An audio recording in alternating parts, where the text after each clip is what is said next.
Let's go out to the hotline and out to Jordan Pugh. Good morning, Jordan. How are you, man? I'm doing good. How you doing? Doing real good, man. I'm really excited about this. I know you are. So I'm just excited to have you.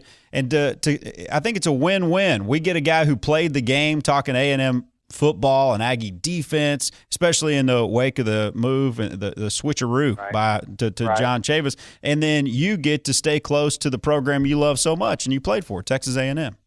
Exactly. I'm excited too, man. When the opportunity came, I had to jump on it. Just be able to talk ball. And with the school that I love, man, it's a win-win.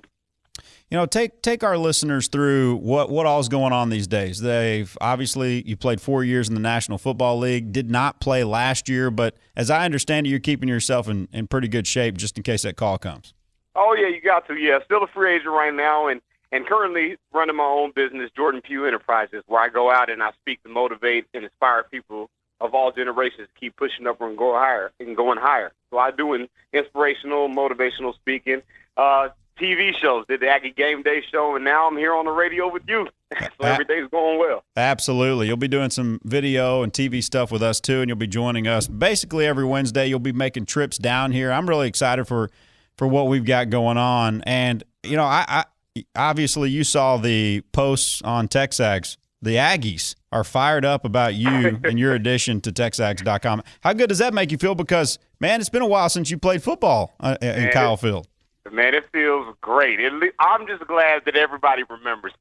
That's the best part about it. So I'll take it. I'll take it as I can get it. Well, you probably want people to say, "Oh man, that Jordan Pugh, I remember him. He was a great player."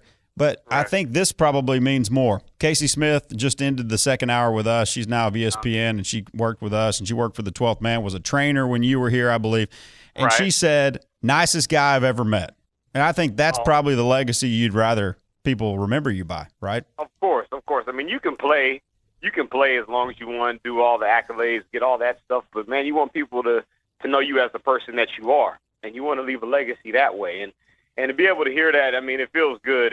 And then, of course, I know if my parents heard that, they really love it.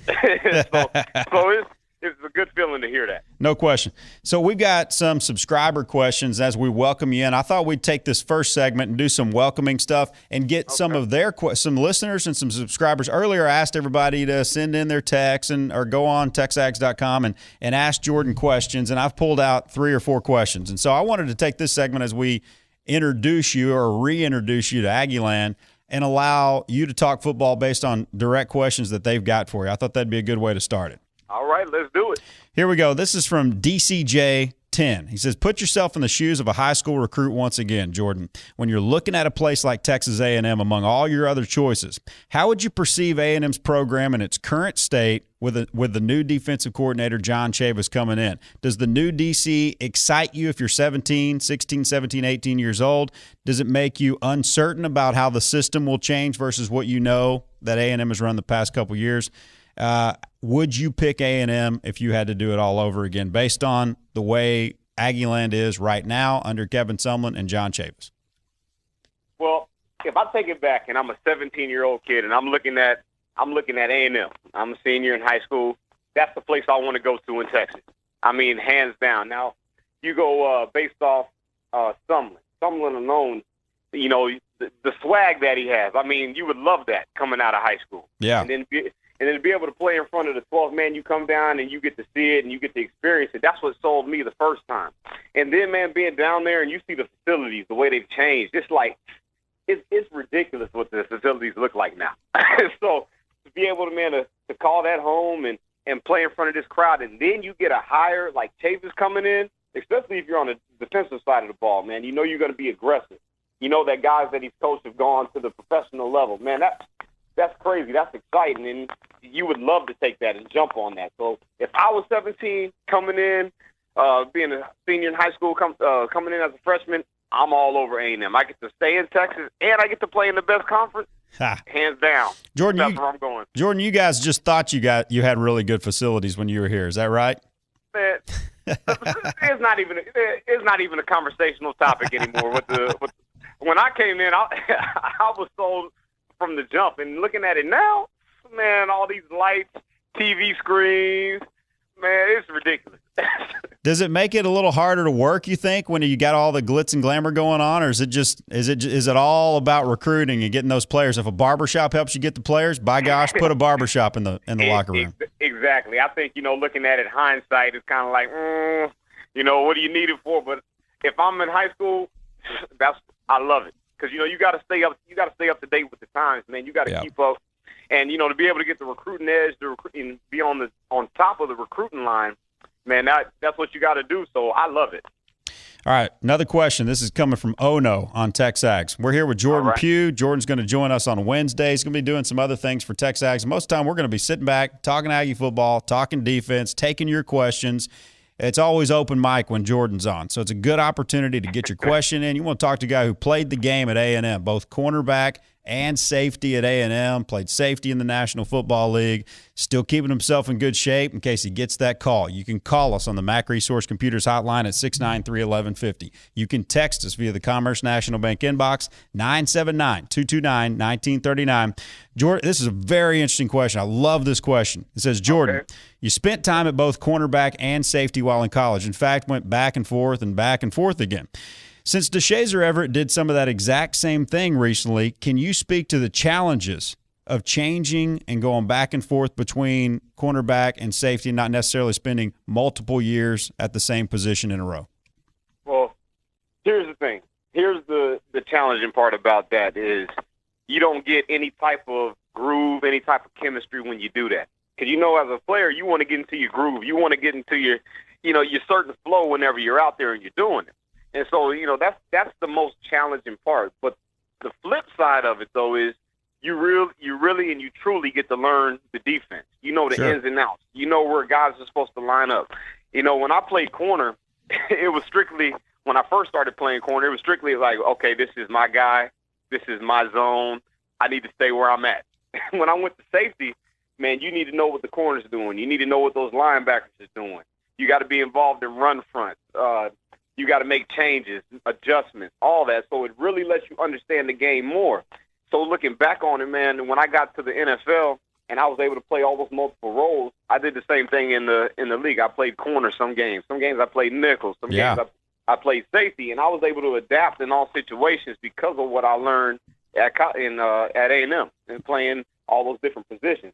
So it's an adjustment, but then you become the general of the defense because you know where everybody's supposed to go. Yeah, that's very interesting. You could look at it one of two ways is, man, if I had just been a safety the whole time, I'd learned so much more about the new. I'd be able to grow. Maybe my draft stock would have been higher. I'd had all these accolades. But you always kept, Jordan, a positive outlook. How many times was Gabe Bach sitting inside the old Bright complex, which y'all thought was new, and it was, saying, man, what about a new position change? And the next time I interview you, you've done changed positions again. And the positive outlook, though, can go a long way, right? And maybe DeShazer going into the draft in those interview rooms, is he saying the same thing is, yeah, but I've got a lot of experience about what defense looks like. Maybe I am actually a safety and I've played out of position most of the time, but I know how to play safety because I spent some time doing it and was pretty good when I was back there.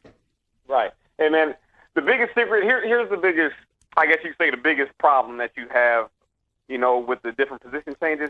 Teams want to say they don't know what you truly are. So that can affect your draft stock. And in turn, that affected mine because they say, well, where do we put you? Do we put you at the corner? Do we put you at the safety? Because you're physical enough to play safety, but you got the speed and the quickness to play corner. So it's kind of where do you fall in line? Right. And so you look at DeShazer and his what he's going through now. It may seem like a lot. It may seem like a lot of things are against you, but in the end, I promise you, if I were to talk to him, I would tell him, man, that's the best thing that ever happened to you because you're versatile, and they love versatile people. Oh, absolutely, absolutely. Not just as a positionally, but also a guy who can play special teams, and he can do that too. I got this. Exactly. I got another one. One final subscriber and listener question. I thought it was really good. Your thoughts on practicing? Kind of take yourself into the mind of this football team, especially these last couple of years. You're practicing defense against an offense that's air raid, and they go good on good a lot of the time here. So they're practicing against an air raid offense, but then you go in, and most of the teams in the SEC are zone read option or power running play action teams. How challenging is that when you're practicing against, in the SEC at least, a little bit more of an unorthodox offense every day? It's challenging, but I think the biggest challenge is for really, I want to say the front seven. You look at the defensive line and the linebackers; those are the ones that are really facing the challenge. Because when you go against, you look at our offense and how we spread it out, it's run and gun, fast pace. Then you play a team like LSU, you play a team like Alabama that just want to ground it and pound it at you. Right. It's the biggest adjustment is for those guys. And so when you look at the front seven, they got to get off blocks. They got to be aggressive. But when you practice against spread offenses and teams that want to spread you out, it softens you up a little bit. And so that's the biggest adjustment. That's what makes it hard. And as a player, man, you got to find that balance. And really you have to understand your opponent. Once you understand who you're playing, you understand how you have to play, then in turn that'll flow into the game. Good text message. We got our first break. Jordan says, Jordan Pugh, fantastic. Never met you, but did meet your parents when you were playing at A&M. They'd come to our tailgate before games, great people, and your dad loved himself some barbecued chicken that I would make for him. So, Oh, yeah. My parents always at the tailgate. Now, my parents went to every single game, home, away. It didn't matter where it was now, and they made a whole lot of friends at the tailgates now. Jordan, those who are regular guests on our program, they get a song. So I want you to be thinking over the next week of a song you want to bring you back in every single week. So that's kind of a theme, and it's almost like a bat signal. You know what I mean? It's almost a light in the sky that says, oh, yeah, I better turn it up. Jordan Pugh's in studio, or Jordan Pugh's on the phone. Let's do it. Oh, yeah, I'm down. I'm down for that. We can do that. All right. You text me the song, and we'll surprise our listeners next week. All right. All right, we're here with Jordan Pugh. We do have time for your phone calls. He's got another 9 minutes in him or so. 693-1150. You can text in at 229-1939. What are your thoughts on Kevin Sumlin going out, identifying perhaps the best defensive coordinator in college football, who happens to be your border rival's defensive coordinator, and stealing him from LSU? The first thought is, I love it. First off, because we took him from LSU. That's a plus in and of itself. And then you got to think about what he brings. You got to think about what he brings to the table. When you look at it, he brings instant respect, because you got to look at the resume that he had. And then instant credibility off that resume. Man, you can go all the way back to 1987 when he was the DC at Alabama A&M, and they had the best defense in the nation. Then when he went to Tennessee, and they had the best string of top 10 defenses there when he was there. And in 96, the top ranked defense. Then, he was assistant coach of the year in 06. Then moving on to LSU, top 10 ranked teams for just many years. And again, assistant coach of the year. And then you look at it, this is the key, though. And we go back to that high school question. It's like, if you're a high school kid and you want to go to A&M, why would you go there? Especially on the defensive side of the ball. 19 guys that he's coached on the defensive side of the ball at LSU are now playing in the NFL. Whew. That's enough in and of itself right there. So the hire was great. Yeah, and at two different stops, and he's used to slowing down fast people too. When A&M was looking at Big Ten defensive coordinators and then Muschamp or Chavis, all things being equal, I mean, if Narduzzi was out there and didn't take a head coaching job and he was on the table, and John Chavis was on the table, as much as I like Michigan State's head coach, aren't you kind of more apt to going with guys who've done it in the SEC and are used to slowing down the speediest of speedy and the most athletic of athletes? Exactly. And that's the one thing I loved about the hire too, is he stayed truly within the SEC. He's seen the offenses. Because, in order to get to the big stage, you got to win your conference. And so he stayed within the conference, and he got somebody who's been to where someone's trying to take the program. And so that was a perfect fit. Absolutely. Now, and I actually think Aggie fans have done a great job of tempering their expectations, not tempering their excitement. You ought to be incredibly excited for this hire. This is a championship caliber hire. He went out. You want to build your program into being in consideration for the college football playoff most years, being in the upper ilk, which A&M should be, right? Let's face it, they should be there. Year in, year out, they should have a chance, like some of the best programs in college football, to have a chance to put yourself, give yourself an opportunity to win championships. Moves like this help you do that. But let's think about it in 2015. With the personnel, with it being a coordinator change, with it being a system change, with it being a defensive unit led by probably a lot of sophomores that were really good freshmen, but they were still freshmen. What kind of instant impact do you see Chief making right away with this defensive unit? Oh, I think I see this is the big impact that I see. I see aggressiveness. Now, let's look at the defense last year, man. We were ranked 102nd in the nation last year. You know, we played 992 plays. I mean, we couldn't get off the field at all, especially in crucial downs. Now, when you look at Chavis and what he brings just off last year alone, LSU, they were ranked number 9 in the nation. You know, number 3 in pass defense. That alone right there, the aggressiveness that he plays with. You know, he likes to use edge rushers. He likes to put pressure on the safeties. I think that's going to be the key because he likes to play the bump and run man, and he wants the safeties to make plays. And we have those type guys who can make plays. So I think those are the keys, man. I think that's what can elevate us next year. You know, I think the defensive line's got a chance to be really good, and they were actually probably the bright spot of the. If there was a bright spot, it's Myles Garrett, and I would say in terms of unit would be the ends or the defensive front. What area on the defense you think actually stands to grow the most in terms of where it was in 2014 to where it will be in 2015? Which area do you think could grow the most, the quickest under Chief? And it has to be the secondary. The secondary has to grow up. You know, there were things that I saw early on when we played Lamar, when we played Rice. You can even say South Carolina, that first game, where you saw signs of trouble.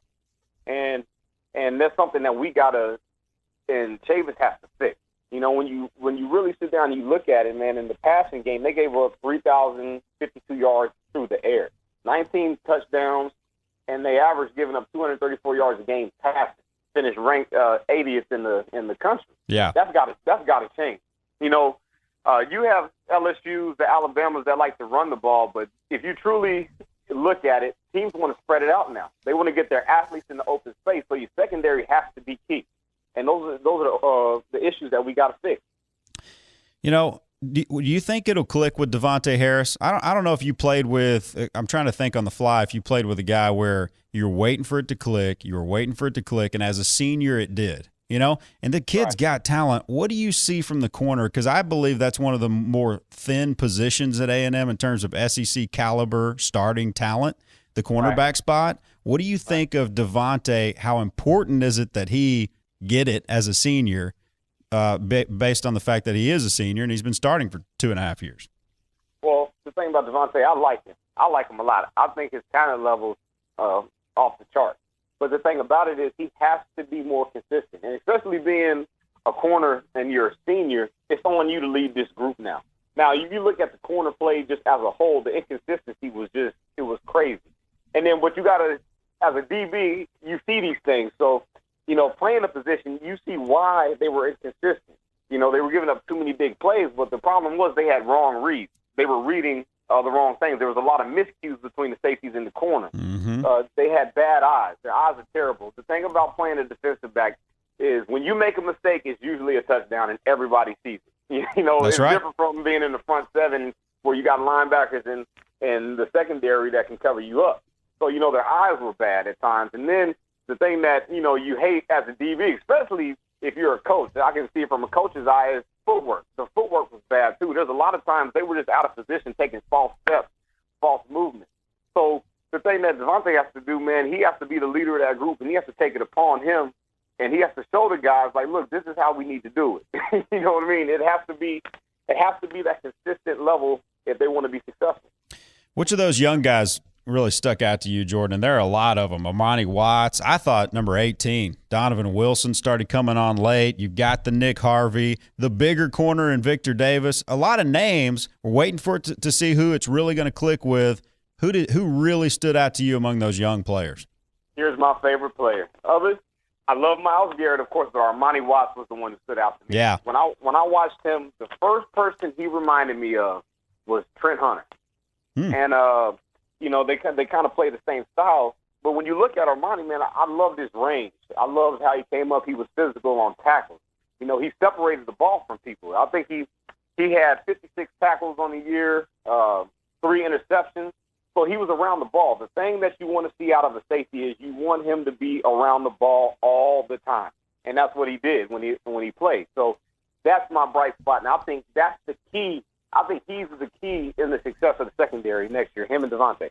Yeah, I mean, scale to 1 to 10, I'll say my confidence level in the safeties is probably a 7 or an 8, especially with Justin Evans coming in, the number 1 safety in JUCO. When it comes to cornerback, though, Jordan, I'll just be honest with you, I'm down probably underneath the 5 right now. And that's understandable because all you can do is go off based off past experience. That's all you can do, man, and what you've seen in the past.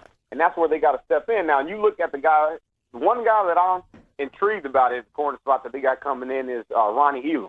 Oh, yeah. You know, when you look at him, man, this is 6'3", long arms, 16 total interceptions in high school. I don't know, something inside me is like, hey, man, that might be the guy. And then you look at what Chavis does.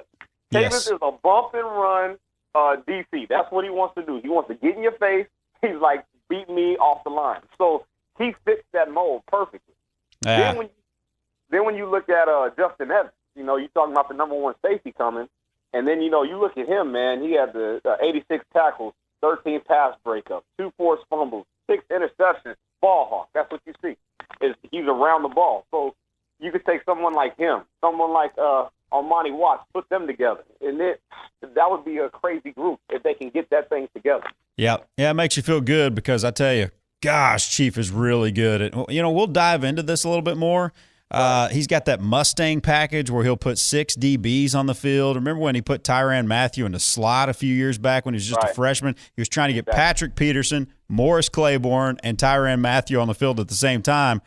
Jordan, it'll be a good day when A&M gets a guy that's Patrick Peterson, Morris Claiborne, and Tyrann Mathieu on it. And when you have that issue and you've got to figure out a way to put 3 corners on the field. Well, that's a good problem to have. No doubt about it. Man, hey, really good hit. We got Jen in Plano who says, what do you think it's going to take to get us winning at home again? And I'm sure she's not talking about your Plano West High School team, even though she's from your hometown. So I guess final question for you. What is it going to take to get A&M to take care of home field again, and how great will it be if the defense gets to that point to go along with this brand-new, beautiful stadium where the 12th man will truly be back? I think taking care of home field, this is going to be the biggest thing is the defense. I honestly believe it's going to be on the defense. When you look at Kevin Sumlin's track record, he is going to put points up. No matter what happens, he's going to find a way to put points on the board. We have to find a way to stop people. And you have to, especially at home, you know, you have the 12th man there. You have to keep people out of the end zone. So the way you get back on track at home, the way you get back on track winning, period, is that defense has to step up, has to make plays, and they have to protect that end zone at all times.